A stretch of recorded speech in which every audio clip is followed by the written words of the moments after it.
Shalom Elohim segenap sahabat KPJ dimanapun berada. Salam jumpa dalam Sapaan Inspiratif edisi Senin 17 April 2027. Bersama saya Pendeta Kartini Rita Pekonglean dari Gereja Toraja Jemaat Gunung Putri Bogor. Mari kita berdoa. Bapa di sorga, dimuliakanlah Engkau, karyamu agung mulia. Kami selalu kagum setiap kali kami belajar perkataanmu dan kebenaranmu. Tuhan, saat ini berbicaralah, kami telah sedia. Di dalam nama Tuhan Yesus, kami sama-sama merindukan firman-Mu. Amin. Sahabat KPJ, apa yang menggerakkan Tuhan Yesus tetap membasuh kaki Yudas Iskariot? Padahal Tuhan Yesus sudah tahu bahwa Yudas akan mengkhianatinya dengan menjualnya dengan harga yang sangat murah, 30 keping perak. Dan ingin mengelabui Tuhan Yesus dengan ciumannya. Apa yang menggerakkan Tuhan Yesus memungut daun telinga sang prajurit yang hendak menangkapnya, lalu menempelkannya kembali ke tempatnya? Apa yang menggerakkan Tuhan Yesus menjalani proses panjang penderitaan sampai mati di kayu salib, mati dengan terhina? Semuanya itu tak pantas dialami oleh Tuhan Yesus. Tetapi dia telah mempantaskannya. Semua karena belas kasihnya, welas asih Pak Kaborok Sundun Tuhan Yesus kepada saya dan saudara. Yang sebenarnya tidak pantas di hadapan Allah telah dipantaskannya atau dilayakkannya. Dalam bahasa Yunani, belas kasihan itu eleos, yang artinya kebaikan dan kerelaan untuk menolong orang lain. Tetapi ternyata tidak sesederhana itu. Karena itu mari kita lihat beberapa kali Tuhan Yesus dicatat tergerak oleh belas kasihnya. Ketika memberi makan 55.000 orang, dia sudah berkeliling dari kota ke desa, dia mengajar di rumah-rumah ibadat. Tentu dia sangat lelah. Tetapi ketika dia melihat orang itu masih setia mengikut dia, dikatakan maka tergeraklah hatinya oleh belas kasihan.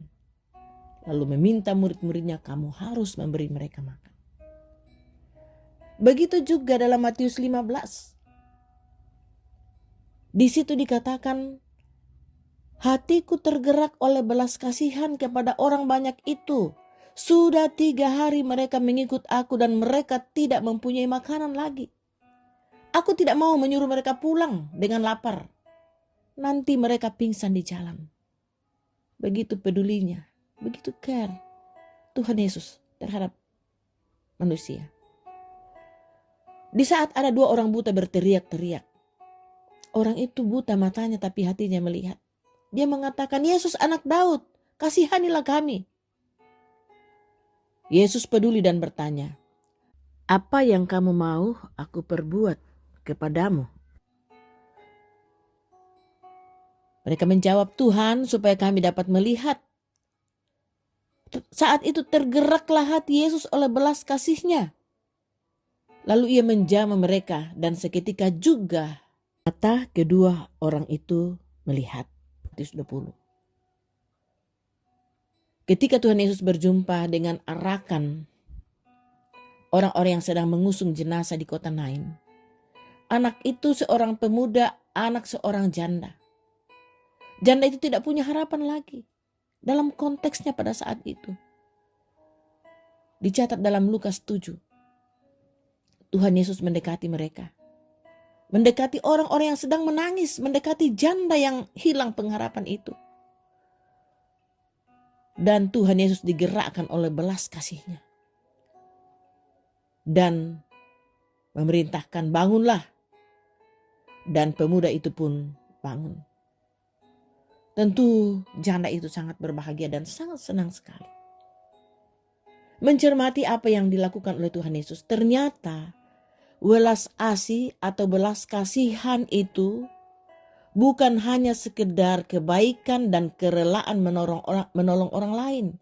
Tetapi belas kasihan adalah perasaan Allah yang ditaruh di dalam hati kita supaya kita bisa merasakan apa yang Allah rasakan.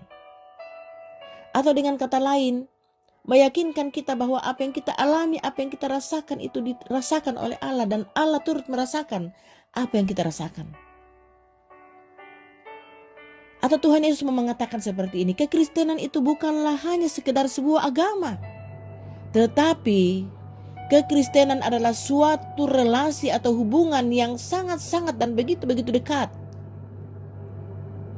dengan Allah. Sehingga kita mengetahui isi hati Tuhan dan mau melakukannya. Tuhan berbelas kasih dan digerakkan oleh belas kasihnya kepada kita. Dan karena itu belas kasih itu jugalah yang semestinya kita hidupi dan menggerakkan kita dalam setiap tingkah laku dan kehidupan kita terhadap sesama manusia.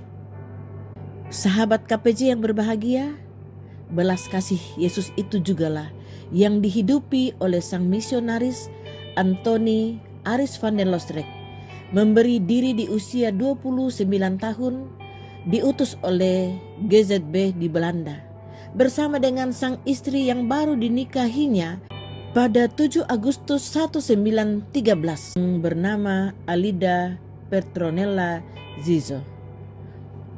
Pasangan muda ini pun menuju Toraja melalui jalan darat dan jalan laut. Berangkat pada 5 September 1913 dari Rotterdam, Genoa, Italia, lanjut ke Tanjung Priuk, lanjut ke Sukabumi, ke Surabaya, lanjut ke Makassar, Palopo, dan tiba di Toraja pada 10 November 1913. Karya pelayanan sang misionaris Anthony Aris van der Loostreek di Toraja luar biasa. Dan di usia yang ke-33 tahun, ia mati sebagai martir dengan meninggalkan Alida sang istri yang sedang hamil dan 2 anak balita.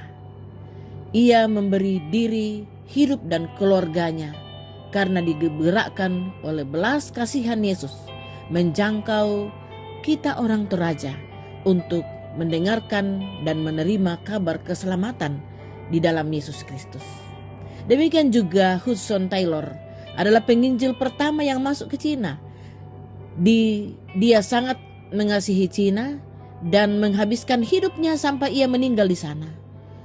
Di sanalah ia menerjemahkan seluruh Alkitab ke dalam bahasa Cina sehingga orang-orang Cina bisa membaca Alkitab atau firman Tuhan. Oleh karena satu orang Hudson Taylor, maka sekarang Cina mengenal Injil dan dilawat Tuhan. Saat ini mereka semakin banyak menerima Yesus Kristus dari waktu ke waktu.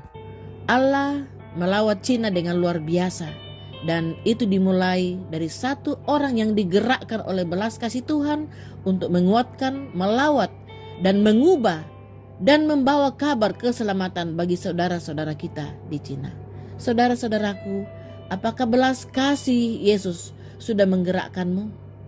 Teruslah berbelas kasih, karena kita umatnya yang sudah mendapat welas asih, eleos, Pak Kabarok Sundun, belas kasihnya. Amin. Mari kita berdoa. Terima kasih Tuhan, kami belajar bahwa Engkau sungguh berbelas kasih. Engkau digerakkan dan menggerakkan kami dengan belas kasih-Mu. Kuatkan kami Roh Kudus untuk terus berbelas kasih, dan lewat belas kasih banyak hal luar biasa yang Tuhan akan nyatakan dan memakai kami ini. Di dalam nama Tuhan Yesus kami berdoa. Amin. Saudara-saudaraku, mari kita menghidupi dan dihidupi oleh belas kasihan Yesus Kristus. Selamat berkarya, sampai jumpa dalam episode Sapaan Inspiratif Klasis Pulau Jawa episode berikutnya. Tuhan Yesus memberkati.